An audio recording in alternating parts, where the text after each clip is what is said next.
And let's jump right in. We are here with Dr. Timothy Shanahan to talk about the end of leveled reading, which I'm hopeful you were like, what? What is that? We're going to be challenged and provoked and really stimulated with the conversation this evening with Dr. Shanahan. And so, just a little bit about the Reading League Utah. If you're new to us, we are a newer chapter for the Reading League National. We opened up about a year ago. And our mission as part of the Reading League is really to advance the awareness of evidence-based practice and evidence-aligned reading instruction to all educators who touch literacy. And our membership includes teachers, coaches, higher education faculty, pre-service teachers was our most recent excitement area, as well as administrators, because it's really it takes a league. And this is part of your league, and part of our work is just to share brilliant ideas with you so you could do great back in the classrooms, in the schools and districts that you serve in. So with no further ado, we're going to do some introductions. So to start, if you wouldn't mind, those of you that are joining us tonight in the chat box, putting in your name, the role that you serve, and where you're coming from tonight. I know we've got a very diverse audience. This is Reading League Utah, but we have people from all around the world who decided to join us for this one, which just tells you the caliber of our guest tonight. I'm Jennifer Thronson. I am the host for this evening. I am on the Reading League board as the events manager. I used to be a classroom teacher, district office, state leader, and now I'm just an educational consultant supporting schools, districts, and states in their literacy work. So with that said, looking at where we're coming from, we've got people from across the country right now. We've got Rhode Island and Illinois. Okay, thank you for putting those in. It just helps to know like where we're all coming together, and we are obviously motivated about this topic. Let me introduce the most important person in the room tonight, which is Dr. Timothy Shanahan. We're so excited to have you. And he is they have a special title for you, a distinguished professor emeritus at the University of Illinois, Chicago, where you're the founding director of the UIC Center for Literacy. He previously was the director of reading for the Chicago Public Schools and really did some phenomenal work that changed outcomes significantly in that. I think the largest school district in America, right, Dr. Shanahan? It was the third largest, but it was Okay. if you go to New York or Los Angeles, which are bigger, they actually operate not as a total school system, but as regions or Yep. parts. Chicago's like it's just the whole thing. Okay. So in that sense, it's the It is largest. the largest. He's also an author and editor of more than 300 publications. Holding the book we're going to be talking about tonight, Leveled Reading, Leveled Lives, is his most recent edition from Harvard Education Press We're that also just going to came be out talking about this another book fall. if I can see Oh. this one. I don't know. I don't know if I can make that visible. Raising It's, Up Reading by a lady named Jennifer Thronson. I just want to make sure oh, we talk you're about so that kind. too. Tonight, we are going to just have a companion conversation because we are both really passionate about this topic about how do we support kids in reading the grade level text that was written for them. And he started out, I don't know if it was started out, but I know you were a former first grade teacher like I was, Dr. Shanahan. That's where I Yeah. started my career. And so this really hits close to home for me because as a first grade teacher, I spent hours assessing children, finding the perfect book to match them to. And then you would sit there and one day you're like, yes, I did it. And the next day you'd be like, no, I didn't. Because not every E was created equal. So I would love to talk about your experience with just kind of going to this place of we're going to talk about getting rid of leveled reading. You and I both did leveled reading We for the both kids did we it. serve. We did it. We believed So, in it. We thought it was why we were good teachers, supposedly. right, I was doing all the things. I started as a third grade teacher and then, like a lot of teachers, worked my way down. Um, and it was in third grade that I think initially, I don't think I knew about the instructional level yet, but I thought I was inventing it, that this notion that kids had to somehow be matched to the books. And then at some point, I figured out that there was a whole system for doing it. But as a teacher, I tested every kid individually with oral reading and comprehension. And in those days, we didn't have all the little books that you guys have. And so one of the things that I did was, my district allowed me to buy textbooks from multiple series, so I could have kids at different levels. Ah. Um, you know, I, They were supportive. they were supportive. They let me do what I was doing. And like I say, People thought I was a good teacher. I assume that was a big part of it. When I went down to first grade, I just kept that vibe going and so on. And the same thing when I was a remedial reading teacher at the elementary level. I did all of those kinds of things. And then when I went to the university and was training teachers, I trained them in that. Here's how you give an informal reading inventory. Here's what the criteria are. Some of these kids aren't really clear. Here's how you decide, make a decision of which level to put them in. And in some ways, it got easier over the years because publishers did start publishing little books, and there were more and more informal reading inventories and running records and so on the market, so people could get all the stuff. And then when I became, I did that, but there was a counter. There was a kind of a counter influence going on very early in my professorial career. I was invited to write a chapter for a book, which is anyone, I don't know if there are any university people online, but I'll tell you, if you're a young professor and you get invited to write a chapter, You that's a do it. big deal. You think that, yeah, Yep. you do it. And this was a very interesting book. The idea of it was that each author would select a classical study in the field of reading education. And the book was going to republish that study. So, that would be available to people. And then the author, me in this case, would write a response to it, or an explanation of why it was important and all that kind of stuff. And then there'd be a response to that. So there'd be, all three pieces in every chapter, say. And of course, being a new professor, I was one of the last people asked to be in this book. So all kinds of other studies had been selected already. So they said, well, okay, you want to do this. What study would you do? And I said, well, I can't think of a study that had a bigger impact on my career than this idea of the instructional level. And it came out of a doctoral dissertation that had never been published. And so maybe I could get a copy of this dissertation and it was published in the early 1940s, so it was already 40 years old. Maybe I could come up with an abstract of it. I could write a shorter version of it and we'd publish that as the piece. And they said, oh, yeah, sure. That, the instructional level, big idea, terrific. And I went and got the university to give me a copy of the dissertation. And I was stunned. I read this thing, and every 2 or 3 pages, I had to go back to the cover. Is this the? I Is this thought the they right sent me the one? wrong. It's the wrong book. They didn't send me the book that I expected because this was the book where they figured out the instructional level. This was the research basis of it, and I was sure what that meant. And nobody told me this. This was all my own inferencing. So if it's idiocy, it's my idiocy. Um, I assumed what they had done is taken a group of kids and matched them to books using their notion of the instructional level. And there was another group of kids that they just taught with the regular grade level stuff. And at the end of it, the group who'd been taught with at their levels did better. Right? And It might have seems weaknesses legit. and problems. Well, that isn't actually what they did. What Oh, they did is they took a small group of fourth graders and they gave them an informal reading inventory. That was pretty much the study. They didn't teach anybody anything.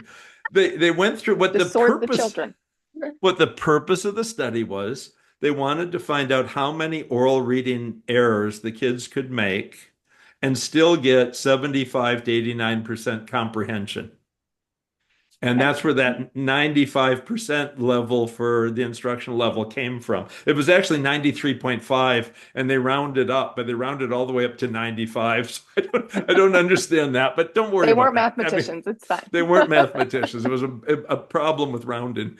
Uh, Later on, so and I didn't know this at the time, but several years later, somebody went to them and wanted to know, okay, we see where the 95% came from. Where did that 75 to 89% comprehension come from? And they said, well, we made that. That was just, they had no idea where that came from. That was just something that they used. And so there was the notion of, oh, yeah, if you teach kids with, at a text at that level, they're going to learn more than they would otherwise. There's no reason to believe that. Nobody even tried it. Uh, but that's what we were all trained in.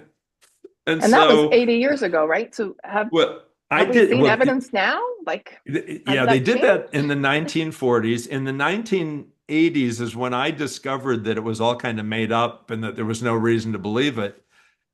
Uh, Honestly, nobody did any real research on it until about 2000. Now, one way to think Wow. of this is let's contrast this with medicine. A lot of people are interested in science of reading these days. Okay, let's just think of science of medicine versus science of reading.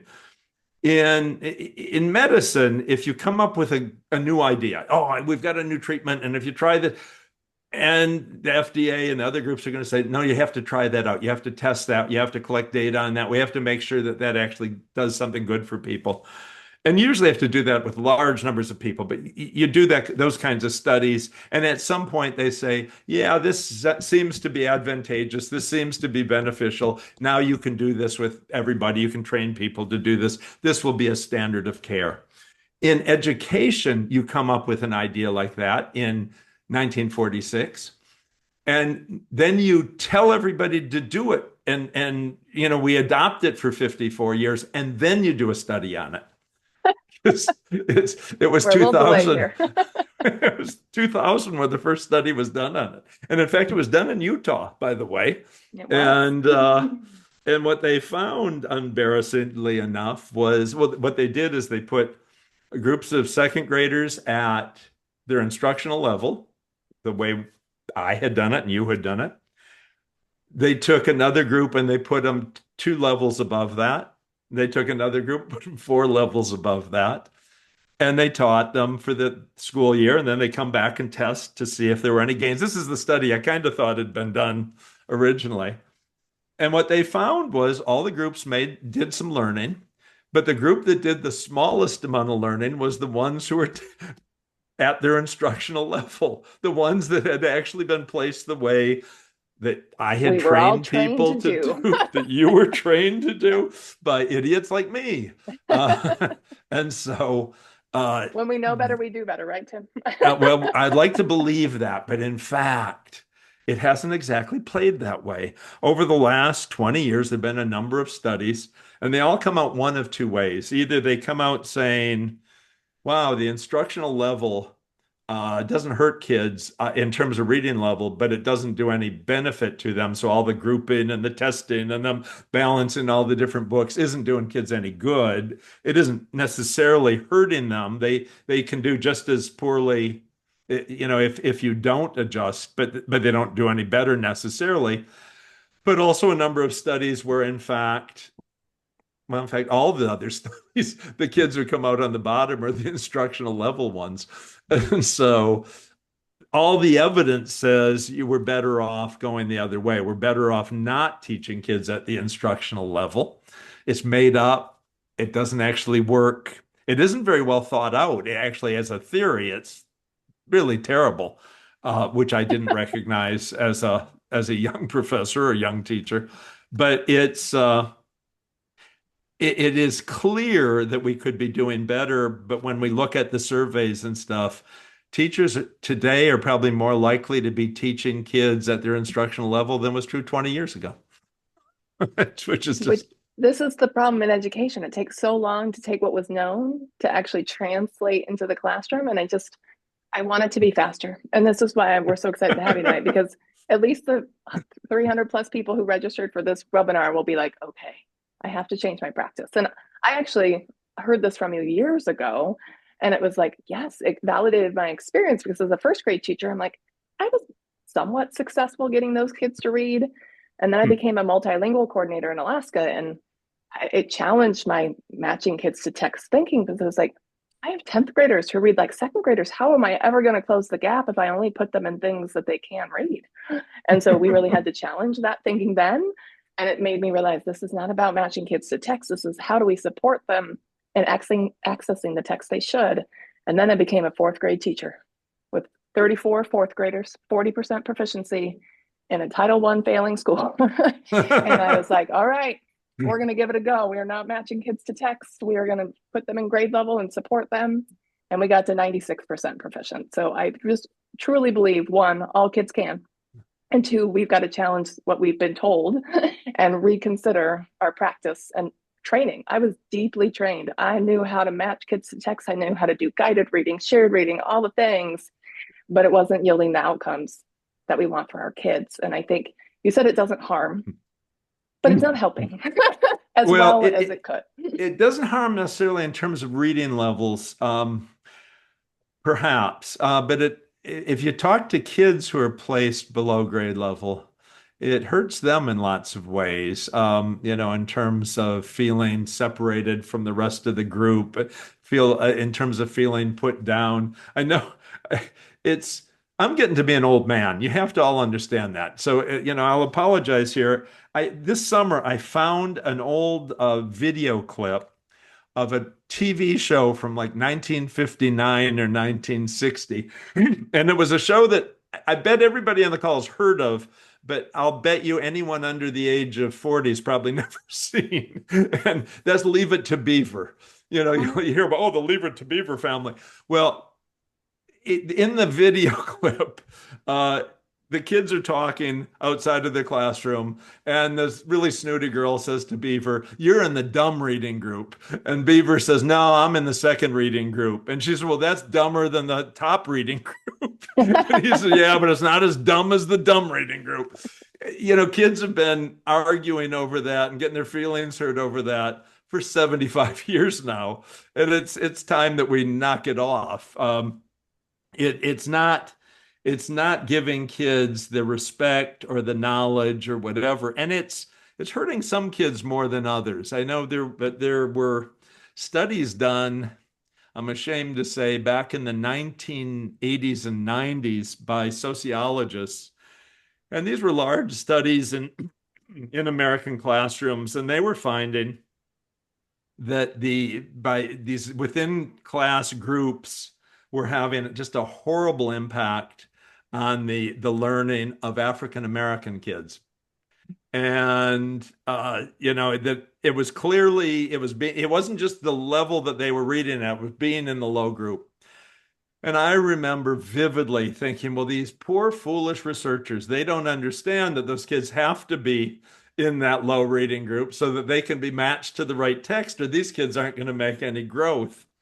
And what the studies are actually saying is, oh, no, no, no, putting these kids at their level, especially for Black kids. And I found more recent studies now, kids from single parent families. Same thing, same kind of pattern. Interesting. Uh, what we're doing is we're segregating our classrooms. We're taking the poorest kids, we're taking the kids with the fewest educational resources, we're putting them supposedly at their level. And what the studies are saying is, oh no, the schools that aren't doing that are actually getting higher achievement gains for their kids. And so we're harming them. And so that's all a big thing. Can I add one more? And in some Please. ways it's off track, and yet it's exact. You deserve a squirrel moment. I'm going to allow it. You and I were talking earlier, Jennifer, about you know, a teacher in the 1950s, 60s, 70s, 80s, 90s, into the 2000s would never go to a college professor or whatever and say, I have a bunch of kids in my class who are reading below level, and I can't teach them below level. That would really be horrible. What do I do? How could I meet these kids' needs? And the reason a teacher would never do that is because that has been treated as malpractice. That is, oh, that's just horrible. Oh, you're not going to teach these kids at their level. And so what it's meant is if a teacher has decided she's going to do that anyway, uh, she gets no help whatsoever. And if you're not a reading teacher, if let's say you teach science or social studies, especially as you move up through the grades, there is no research literature, there is no body of evidence on how do you guide these kids through a textbook that they can't already read well. There's no help for them whatsoever, because if you did that kind of work, you'd be supporting Mm-hmm. malpractice. And Mm-hmm. so we would never do that. So we've really kind of closed off all the exits here. You're either a bad teacher or you do it this way that doesn't actually work very well, which is Don't do I mean, that, I think this people. is the hard part. Like with the science of reading, I think we've come to find there's a bunch of things we've been doing that don't work. But we were told at some point, and heavily told on some of these lines, that this was the way. And so I think teachers are a little shaken by like, but I was trained. I've been doing this for years, and you're telling me now that was wrong. Why should I believe us now? And you've got 77-page bibliography for the book. So if you're a teacher who's like, I need the evidence. I'm not just going to listen to this. I need to see those. The 77 pages of bibliography is available that you can be like, It's feel rest assured that this is well evidence based and not just the next new fad in the realm of the science of reading. And honestly, and Tim, you've been sharing this story, I know, for over a for a decade for long me. time, for a long time. And So yeah, you're absolutely right about all of that. There is a long bibliography for this book. It's so long, in fact, it's published separately from the book. You can go onto the Harvard Education website. You can go onto my website, and you can actually download that for free. You don't have to. And so, if you're doing research in some of these areas or whatever, that's all available to you. The research is, I think, pretty overwhelming that what we've been doing isn't really working terribly well. And yet, well, the problem with reading, Jennifer, you're absolutely right. We're finding some things don't work, or we're finding out in some cases they may or may not work, but we don't really know because there's no research on them. If back in 2000, I was on the National Reading Panel back in the late 1990s, and we had to pick topics to go after, and we made a whole list. I put in this whole notion of the instructional level as being one of the things, thinking that we'd come up with, support. there'd be some We studies. didn't do it. It didn't get high enough in the list of things to get studied. If we had, I have no doubt what we would have published at that time would be, here's this big claim about how you teach, and there's absolutely no evidence on one side or the other of it. And so we don't know what to tell you to do. If they did it again today, they'd be coming back saying, wow, this is not the best way to teach kids to read. We've got a lot of evidence going the other way and really no evidence going in favor of it. I mean, well, that's not true. There are two really bad studies that people get mad at me for even mentioning. Some of your people know Marilyn Adams, who famous for her book on beginning reading. And I was once on a conference with her, and the reason I was talking about this really bad study was I was trying to kind of line up anything on the other side, you know, You were trying to that give the counterclaim. absolutely. And she was, that what they did is it was an experimental study, and they had, one group being taught at their grade level and one group being taught at their instructional level. But what they did in the middle of the study, or about three-quarters of the way through, is they went and said, "Are there any kids not doing well in either of these groups?" And if they are, they switched. Oh, Yeah, I and ruined said, the study. oops. I even accepted that as something worth considering. Of course, the same researcher went back and replicated the study without doing that crazy thing and found that even with learning disabled kids, being taught at grade level did at least as well as teaching kids below grade level. And so, Well, and I you want ought to to be reiterate doing that. this. I think that's an important part because a lot of people, when I tell them we need to do grade level text, they're like, okay, but not for my students with disabilities, right? Yeah. But a lot of the research literature is actually attends to students with disabilities and that this Yeah. actually is a good thing. And I think you think about most experiences for special education, it is about remediation, about meeting where they are and not pushing that challenge and giving them the support to achieve it. And so I'm not surprised that like we're seeing a different result. I just want more kids to get that result. Like, People let's get do the it. wrong idea about reading. They think it's like arithmetic. That there's it's really hard to learn to do multiplication if you don't know how to do addition. It really is a sequence. It's really hard to do division if you don't already have multiplication. There is a sequence to it. Um, Reading, not so much. It's not quite as language, not so much. It's not quite that simple. And so the notion of, well, how could, if this kid reads at a second grade level and he's in fourth grade, if I teach him with a fourth grade book, aren't you going to be trying to teach him reading skills that are above what he already knows? No, it's the same language. He'll be picking up a lot of the same words. It's not really, it doesn't work quite like you might be thinking. Well, and I think a kid is still fourth grade level kid. So they still need access to the content, the topics, the vocabulary, the background knowledge that's being built. Otherwise, how do you ever close that gap? You don't have the same syntactical experience with more challenging, complex sentence structure, right? Like if I'm a second grade reader, but I'm in fourth grade, we are keeping them from ever accessing that fourth grade material by not giving them, access and opportunity to it. Absolutely. And it's I not think just what, saying, this would be a great next question, Dr. Shanahan. Like, okay, I'm going to put them in the hard text. I believe you, hands down, I'm in. yeah, How do I do that? I think is where I would love to yeah. take this conversation because great, we understand the research. Yay. I'm a believer, you know that, but I think we're convincing others or Well, reaffirming some. my book has certainly a lot of ideas. I try to stay really close to the research, but in fact, there's not a body of research about how do you teach kids with grade level text when they're 2 years behind or whatever. That doesn't exist. And so what I had to do is go out and find research on things that have worked. Gee, if you do this or that thing with the text, it gives kids a benefit. How might you adjust that to work when the text is much harder than we've normally done? Um, and I think that's useful to people. I think it'll help. And sometimes I speculate and make some hypotheses about how to do it. Your book is this raising up reading has a lot of very practical, hands-on suggestions, graphic organizers, a whole bunch of they're ready to do it tomorrow. They're ready to do it That was the Monday. point.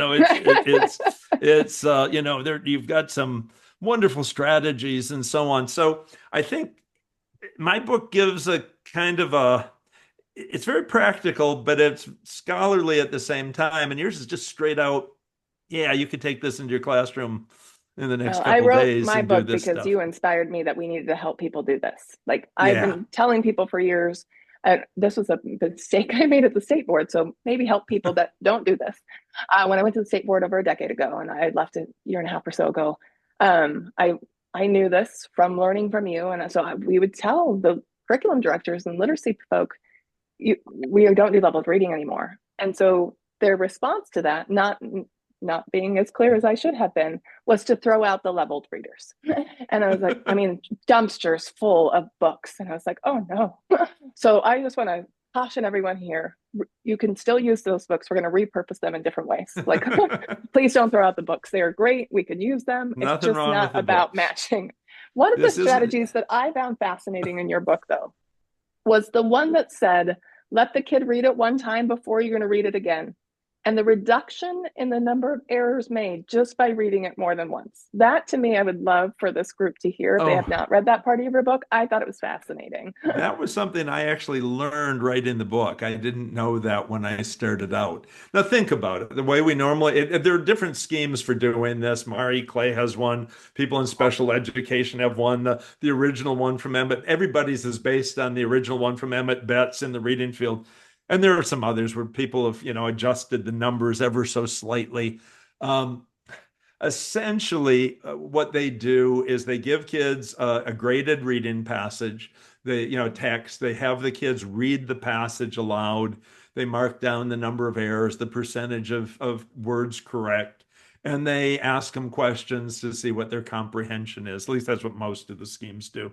And that's how we set the level. And so you set kids down, you say, wow, he's a fifth grader, but I think he's at a fourth grade level. I'm going to put him in the fourth grade book. And I know that because when I had him read the fourth grade book, he only made 5 mistakes per 100 words or 6 mistakes per 100 words. But when I put him in the fifth grade book, he made 10 mistakes per 100 words. And isn't that horrible?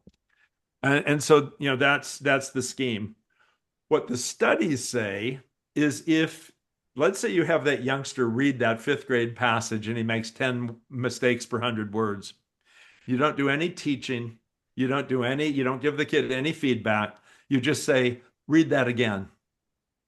and the number of errors typically drops by half, which which is would mean that, phenomenal. No well, think scaffolding, about just it. do it again. You just took the text from being, oh, it's frustration level, way too hard to teach the kid, and now all of a sudden it's instructional level by anybody's scheme, and so that's the book you should use for the year. And so we've got a huge number of kids who, just because of the amount of unreliability, the size of the standard error of measurement of the test is such that, frankly, not for everybody, but for most kids, if you were to retest them, they would end up in the instructional level group. And given, well, gee, just having them reread it, that's the intervention. Right? You know, Simple. we're I think there, you that's why I know, loved it so much. It's like anyone can do that. Read it once, anyone can hun. do We're going to that. read it again. Here we go. It's And just such a simple strategy. And for like a student with disabilities, and maybe all kids, like kids who don't have as great of reading skills, even doing something like all these little books we have available, you can still read books that are a little lower to start building their knowledge and the vocabulary of the text. So if I'm going to read a story about tornadoes in fourth grade, and I live in Utah, I'm in Arkansas today. Kids in Arkansas, I don't need to build background. They are well aware what tornadoes do. They know about the damage and how to stay safe. But kids in Utah, much less experience, I'm going to need to build some background. So I might take some of those little books and actually have them read about tornadoes in that second grade reader, even though they're a fourth grader. So they get a little bit of the vocabulary, a little bit of the topic. And now I'm even priming them for what we're going to read in the fourth grade book about tornadoes. Like that's even another little simple strategy that I think that's how I can repurpose those little books that that's right. I don't think I need anymore, but there is use for them. But the repeated reading, like to me, that is just such a simple, powerful strategy of like just do it again. And a lot of the studies, and maybe you can speak to this, is a lot of the scaffolding that came in those studies was a peer.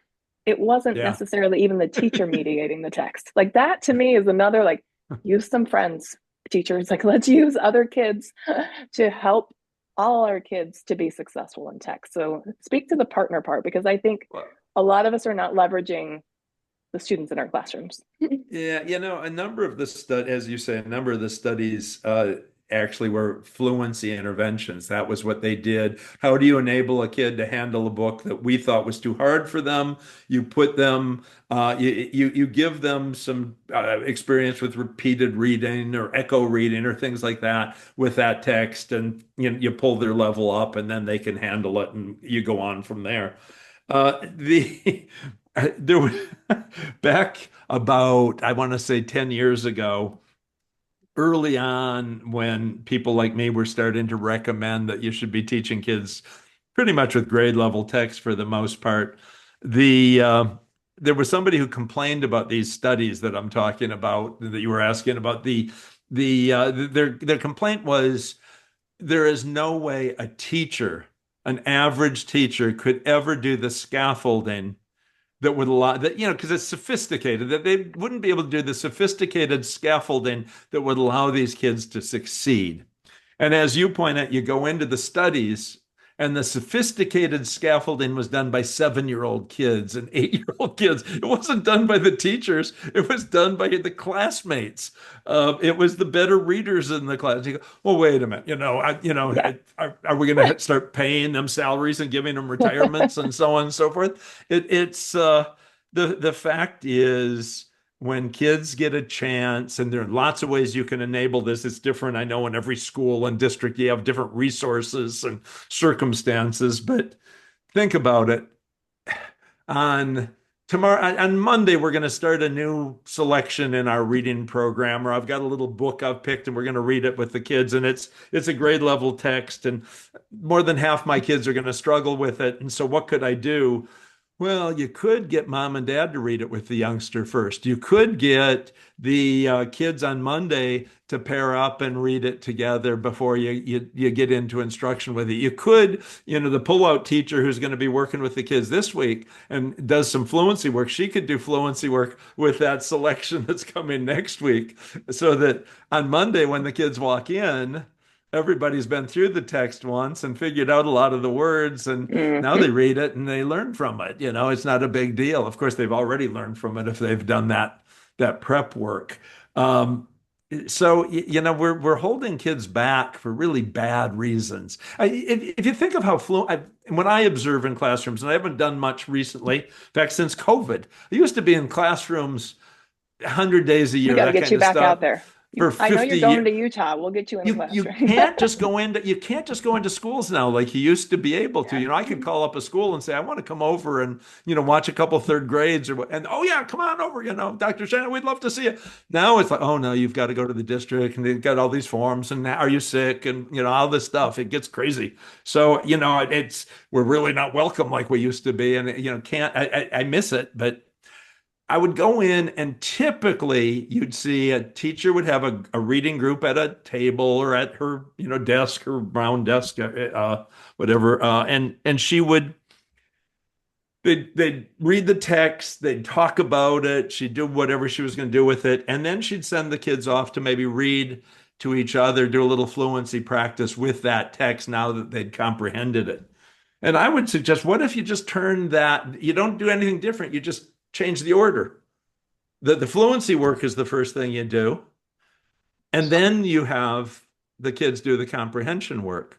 I Yep. just, gee, the kid was 3 levels behind. I just raised his level a year or two, and now he's going to take on the book. He's not up with everybody else, but he's not far behind like he was. This is going to be terrific. Yes, Uh, and you that's know, what we saw that when I was the multilingual learner coordinator. It was the ELL coordinator back then, but it was instead of like teaching, like when I came up there was 25% of kids making progress or obtaining proficiency. And I was like, we have some opportunity. And within 2 years, we got to 75%. And what we did different was we front loaded them for core instruction. So in 3 and up, we were like, what are you reading next week? We're going to spend some time pre-reading and front loading vocabulary and doing some reading of that text in preparation for whole group instruction. Our kids took off. And that was just so powerful. And that we should have been doing that with our students with disabilities too, to really get them access to that grade level material with more scaffolding, that they're not going to have that same level in a whole group setting. But it makes the kids, I've had teachers, there's some here tonight that are from Washington County down in St. George in Utah. And they're like, the kids sit up taller. They are more engaged. They actually want to ask, answer questions because they feel way more competent in the instruction. And that was just from that initial exposure prior to. And in Alaska, we did a lot of audio checks. We're like, we just need the kids to listen to the story before they get to class. And they were just so much more participatory and engaged, and they felt more confident.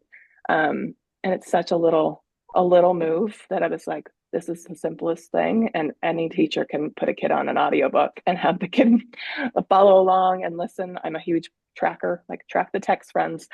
But like we can do this. That repeated reading is so powerful. Well, Um, Matthew Burns is a special educator, and he's a big proponent of the instructional level. Of course, he works with a slightly well, different instructional level than a lot of us have, but nevertheless, and I think he's wrong about that. But what he is right about, and he's done some of the really best research, is he did a study, and these were obviously he's a special educator. These were with learning disabled kids, of course. What he did, it wasn't a fluency intervention. He taught kids sight vocabulary from the text that they were about to take on and raised their ability to hand. They started out, beforehand, he made sure that it was a frustration level text. It would be a text that he wouldn't use for instruction. He then took some of the words and taught the kids the words.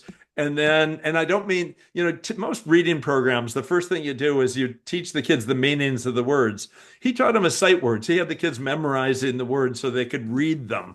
It was more about pronouncing the words. right word. And Mm-hmm. I would have done some things differently. I would have had the kids maybe decoding the words, but trivial. The point is, what he did is by teaching the kids some of the words ahead of time, he raised their reading level for that text from frustration level to instructional level. And then, of course, the kids could learn from it by his notion. I don't really believe there is such a thing as an instructional level. I think there's always a distance between a youngster and a text. Some of the distances are really small, like with the instructional level. Some are bigger. And then, that's where scaffolding comes in. That's where teacher support comes in. It doesn't make sense to put a kid in a text that's that hard for them and then walk away and say, I'm not going to help you.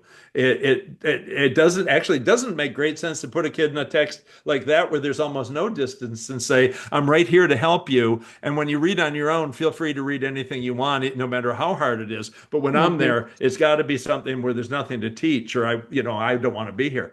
It's like, Well, no, and no, that no, no, no. you've said it in a previous webinar I watched, but around we as teachers have let the text be the mediator of the challenge instead of the teacher being the mediator of the text. And Absolutely. I just think that was so critical as we kind of think, okay, what can I do? So I can have the kid read it before we're going to read it another time, and just that initial exposure. We're not doing comprehend. We might do some basic, but we're going to do our deeper comprehension after that next read with thinking about the reading rope, background knowledge is huge. Like if it's a topic they know nothing about, spending a few minutes on background knowledge can be really That's helpful. right. In your book, you speak to vocabulary. And I know in mine too, like vocabulary is a huge layer, especially, my background with the multilingual part. I was like, we got to give them some of the terms. And sometimes it's not the language that the book tells you to teach. Let's Yeah. speak about vocab. Well, What do we do with the vocabulary of that text? I would love to tell you that I think we've done a good job of it. I don't think we have. Uh, we've done more with vocabulary than almost anything else with this. So I don't want to put it down too much, but I would, if you go through either the textbooks, including ones that my name is on, so don't go yelling at everybody else, or on the lessons you see in things like teachers, uh, I don't know, what is it? Teachers sell teachers, teachers, you know what I Teachers mean? pay teachers. Pay teachers, that's what it is. Whatever it Love it. is. Everybody, it seems like everybody, if they're going to take kids through a chapter or a text of any kind, has identified a set of words that they think the kids might not know and that you're supposed to pre-teach. Everybody does that. It's been common in American textbooks for more than 100 years. And it's not just true in reading textbooks. It's true in science textbooks and social studies and the arts and anything that has a textbook. That's a big part of it. Here are the words you should pre-teach. A lot of times, the words that they tell you to pre-teach are actually explicitly defined in the text. The author will say, use the word photosynthesis and then tell you photosynthesis is the process by which plants eat. This is, boom, boom, boom, and then it goes on and explains it. Why would you teach that kind of a definition ahead of time and not let the kids actually try to read it? I came across a study about a year ago that they were finding, this was not of little kids, this was of college students. Something like 90% of college students couldn't recognize a scientific definition in a textbook because we never let the kids read it. We don't teach them how to use those. We don't, Yeah. you know, Well, the I want, positives, like those commas, guess what? That was that's, defining the word before it. Like we don't teach that, and we need to, even to like we need first and to second teach graders. that. I want kids trying to, oh, look, the author did it here. He's given us a definition. They're Now helping let's see us. if we can Woohoo! let's see if we can read that. So that's one example. Another example is I don't think there's a reading textbook that doesn't have at least a couple of worksheets each year where the kids are supposed to try out identifying word meanings from context, right? There'll be a sentence with one word highlighted and there'll be two or three different meanings you can pick. And well, honestly, I can't think of very many texts that we have kids read where there aren't words that they're not like that they might not know, but that you think they could figure out from the context. We should be asking, not pre-teaching those words. We should be asking kids, what does that word mean? The Or even authentic better, context clue.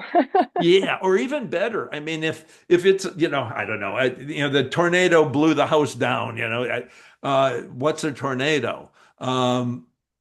Wow, that's, or, how did what was it that allowed this house to get knocked down? Get them, to explain this word to you. Uh, there are some studies, observational studies saying teachers do pretty well with that they're pretty good about getting kids to use context. So I don't think teachers need a whole lot from me on how to do that. I just think that there are times we're heading it off by pre-teaching words. The publisher says pre-teach this word, teacher does it.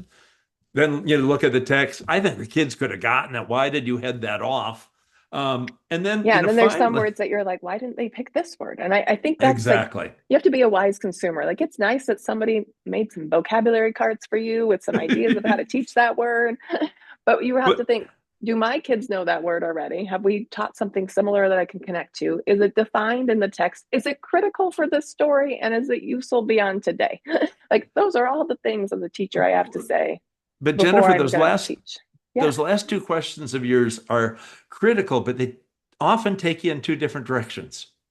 One of them was, is this an important word? Are the kids going to see this again? Is it going to matter? Those are the words that publishers tend to pick. And I think teachers do too. I think I did as a teacher. Mhm. We, oh, that's important. That's a good word. I'll teach it. Does it actually help you understand this article or story? Well, not very much.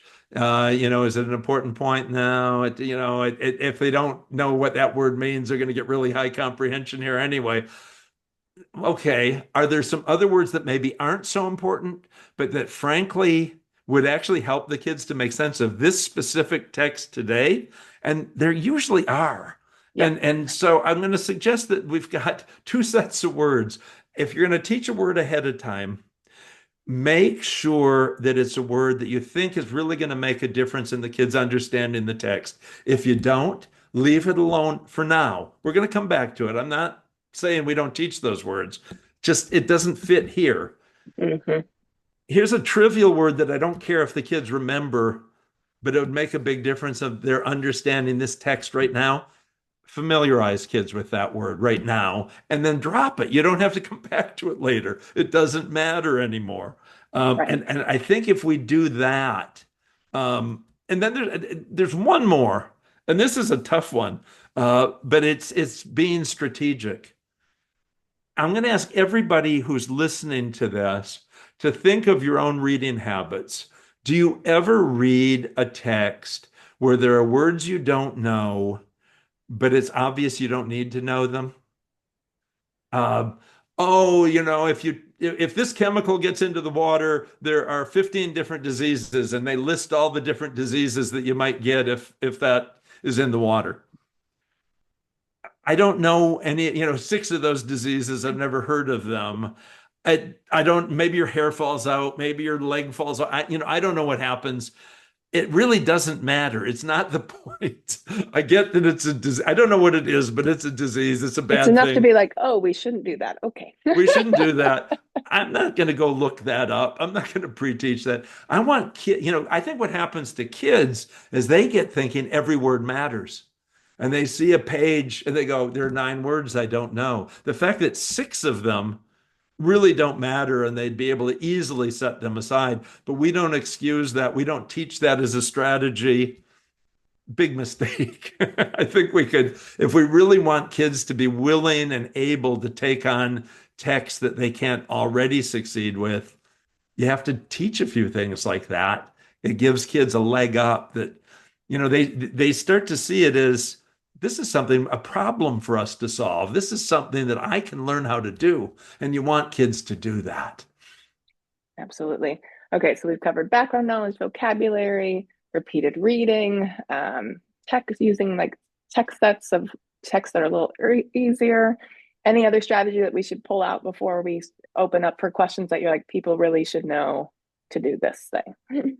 One, and I don't know if it's a strategy. It's a, I think it's a fact about teaching and learning and development, and that is not everything has to be hard. Not everything has to be the same level. I think we've got that idea from instructional level, this notion that you have to teach everybody at their instructional level. So if we're going to retest, that's going to be so we can regroup. That's so we don't want kids working in books that aren't at their level. And so we always try to keep kids at their level, which makes sure that there's almost never any sense of growth or whatever. It does seem to me, if you think of other kinds of learning situations or development situations, the example I usually use is physical development. Uh, you want to, the Olympics are going on. You want to get good at that stuff.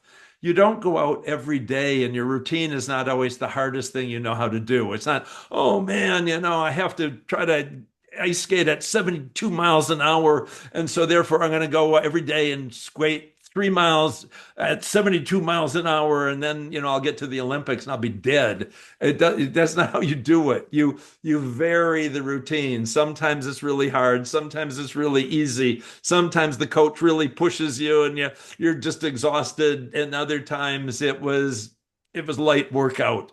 I got to observe a basketball team a couple of weeks ago. They'd invited me, and I got to sit on the bench and so on. And the kids they'd had a grueling practice and a grueling game, and the coach said, "Well, tomorrow we could do." And he's, "No." The kids are going, "No, we want to do some work, but we only want to do something really light. We don't want to do what we would normally do. We can pick that up next week."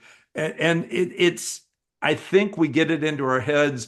Tim says we should work with hard text. Therefore, we should only work with hard text. And I would Yep. suggest you work with a hard text and then you back off a little bit and then you get a little harder again and so on. It's a constant up and down where kids get a sense of, wow, I'd found that other one really hard, but this is easier. And of course, the amount of scaffolding and support backs off too. Maybe the length goes up. We're going to read a longer piece that's going to be much easier for you, and I'm not going to help. I would even suggest, gee, you read something with the kids in October and it really kicked their tails. They had a tough time and, they had a good week. They learned, but boy, it was hard. What if you bring that back in December or January and have them take another swing at it? The kids are going to be kind of surprised. That was a lot I can do easier. this This, now. Yay. you know, you know, with instructional level, kids get the sense that they're never growing. The only time they ever know they're growing is if oh, you tested me and they You moved me leveled to a up. different group. Mhm. And the Yeah, teacher doesn't get any sense of it. The kids are always kind of matched in the same way to the text. They're always about equally bad or good with it. And, where I'm talking about, wow, this is really hard. I really do need the teacher's help. Or, wow, this is easier. Wow, this is a different kind of an experience. I want kids to have both of those throughout a school year. And I make some suggestions, but they're hypothetical. That, nobody really knows what that mix should be. But for most things, you don't want intense difficulty all the time, just like you don't want intense ease all the time. well, and So I it's think a this it's a hits different on what we've scheme. also seen in the world of education is don't do this, and it's the total other side of the coin. It's like a lot of times it's both. It's That's a yes right. and, right? And so what you're saying is yes, we need more challenging texts, and yes, not everything has to be challenging. And I think a lot of our core programs these days have that kind of up and down flow. Like they've got one where you're like, my kids know a lot about this topic. It's pretty easy words. We're golden. And then you hit the next text, and it's a second grade on the Revolutionary War, and you're like, okay, we are having a harder time today. What you know? you're absolutely right. What unfortunately happens in a lot of those cases, unfortunately, is that the teachers will often take that first piece and say, that's a read aloud. I read that to the kids. We do it as a listening exercise, and then I give them the easy thing to read. We've got to turn that around. Let the kids read the hard one some of the Yeah. time too. That it's not just, oh, the easy ones are for them and the hard ones are for me. No, no, no, no, no. It's the kids really need to read more within their reading lessons than they often do. Yep. If you guys have questions you want to pose, feel free to put those in the chat box. I'm going to ask one that we haven't covered that I think is an important distinction. We've been talking about leveled text is a no-go. Speak to K1 because K1 has some special sauce that I think we need Yeah. to make sure we address. As a first grade teacher, I used to ask the kids what makes reading hard, and they were, just kids know it's the words. If you think about all the science of reading arguments and so on, it's really about how do you teach kids the words? How do we make sure the kids can decode? Now, you don't learn all your decoding in kindergarten and first grade, but you do get the foundations of it. The kids do figure out some of the most common patterns and so on, spelling patterns and their pronunciations and some of that kind of thing. Um, all the research on teaching kids with harder text is done at second grade and higher. So, the notion of we don't have any research saying put kindergartners and first graders in harder text. There are theoretical reasons not to, that the thing that makes text hard for young kids is how how much word repetition there is, how much pattern repetition there is. And so that really argues for things like decodable text, controlled vocabulary readers, texts that are maybe simple in every way except in terms of I don't know how to decode yet, so I have to learn, how these patterns work. And so the notion of let's read really hard stuff to kindergartners and first graders for their Oral knowledge, for language. their language, all of that. But when it comes to books for the kids to read, until they can get to what I would consider an end of year average first grade decoding level, which is most kids, of course. Uh, from then on, and well, my kids were there at December. Well, then you could actually start putting them in harder text. Um, my kids didn't get there to the middle of second grade. Well, you might want to hold off a bit from what we're talking about. But then from then on, yeah, but they don't have all their decoding. The studies are saying they don't have to have all of it, but the kids who have done this are all second grade and up. And so pay attention to that. Love Maybe it. someday you and I will be coming back and saying, boy, were we wrong Here about we that, do. Yeah, guys. We I should already am be like, I doing this learned with new the things. youngest kids, I but think we're that's the not hard part about our yet. profession. We've got to be open to like, for now, this is what we know. And if we know better, but I was in a school just today and I watched instruction and their phonics instruction was strong. And their like U-Fly assessment at the end of the week, getting high levels of proficiency. But when you look at their ORF, their oral reading fluency, it is not translating. And I'm Yeah. like, are we reading grade level text or are we only reading decodable? And I'm curious what the answer to that. I'm going to find out tomorrow. But I think Yeah. we've got to help kids to use those decoding skills in text that's not as controlled as Yes. a decodable too. Absolutely. There's no question from the research that we're overdoing in many cases the decodables. The decodables have a very short shelf life in what they deliver, and it's not really a lasting payoff. And so, I agree with somebody like Freddie Hebert, who, she's been trying to design texts that are a mix of decodability support along with a lot of high frequency words with lots of repetition of those words so that the kids are building a language. I would also argue, and I haven't ever seen decodables do it, but I would love to see decodables that put in the exceptions, not just the things that follow the pattern. And Right. so, if you're teaching kids the CVC silent E pattern, yeah, it's absolutely fair to use words like cone and phone and But give and vein. have. But they don't put in give and have and done, Yep. and they should, or come. They should put those words in. And you go, well, wait a minute, won't that confuse the kids? No, it'll make the kids recognize that this Flexible. is all conditional. They have to be more flexible. If something doesn't work, you try something else. Yep. Okay, we have a great question.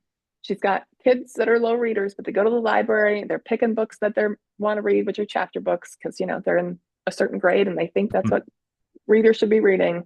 Is it still important to let kids pick books that interest them? I'm going to say Oh, yes. I would love your yeah. answer. Well, Motivation matters. I always believe I actually give a couple vignettes in the book. The book isn't about independent reading, but of course, just like this teacher, I get that It comes up. question from what do we do? So I answer the question. Um, First of all, I do let kids give that a try. I mean, think of all the kids that were carrying Harry Potter around on the playground. Kids, oh, he can't read fourth grade, fifth grade, but they're trying. And I got to tell you from my own childhood, you might read a book and not really understand it, but it doesn't hurt you to try and to do that. So I'm all for that. There are times when a helpful and thoughtful librarian or teacher might say to a kid, I think the example in the book is a youngster who wanted to read about World War II. He'd picked this really big book about World War II, and the librarian was sure the kid couldn't handle it. And so, in a lot of cases, the librarian would say, you can't take that out, Jimmy. Go back and find something that's more your level, which I'm saying, no, no, no, don't do that. Right. But you might say, well, that's really cool. That's a hard book, Jimmy. I hope you do well with it. But if you find that it's too hard for you, bring it back and I'll see if I can find something that might be a little easier on that topic. That's one way to do it. Another way might be even a little bit more intrusive, where you say, that's a really terrific book, but it's a little hard. Would you mind if I suggested another one for you to take too, that's on the same topic, but might be a little easier for you to handle? That's another way to do the same thing. And, you know, the studies say that interest and prior knowledge, which is obviously usually pretty correlated with interest, Hmm. those together actually raise the level of books that That they can kids can read. handle. And so we always think, oh, if a kid's a third grade reader, he needs to be in a second grade independent book. Uh, no, actually, you might be able to be in a fourth grade independent book, because of their interest and so on. Um, so yeah, it's a big mistake. Historically, we've always talked about this issue in terms of poor readers. Uh, Jimmy reads like a first or second grader, and he wants to take a book like all the other kids in the class, and I don't want him to do it because he's a dummy and he's not going to be able to do it. That's really a bad idea. The studies say it isn't just the lowest readers who pick books that are above their level. The best readers are doing that. Take the best readers in your class, and if you pick the books that they're trying to read, they're actually above what you think is their independent level. What's going on here? And it's kids have a desire to stretch. Kids are interested in stuff. We shouldn't be discouraging that. We should be supporting it, encouraging it, helping them any way we can with that. So I'd let the kids do it, even if sometimes that means they read a whole book and they didn't understand it. Love it. Aw, I mean, give them access to the book. It's going to be okay. give them access. All right. Well, let's wrap things up. In terms of just a reminder, this is the book that Dr. Shanahan was speaking to. If you're interested, there are some really practical strategies in the well, but it is academic. I'm gonna you need to put on your glasses and be ready to dive in and really You're get going to deep know into why, not just what. it. Exactly. And these are ways to connect with Dr. Shanahan. That's his LinkedIn and his Shanahan on Literacy. I dropped that link in the chat box a little bit earlier. That's where he does his blogs and puts a lot of his resources. So if you want to follow, you put out a podcast. Is it almost weekly? Like that's my Saturday morning activity. So On my website, folks, it's all free stuff. There's no sales of anything. There's no bad language, and maybe better than anything, there's no politics.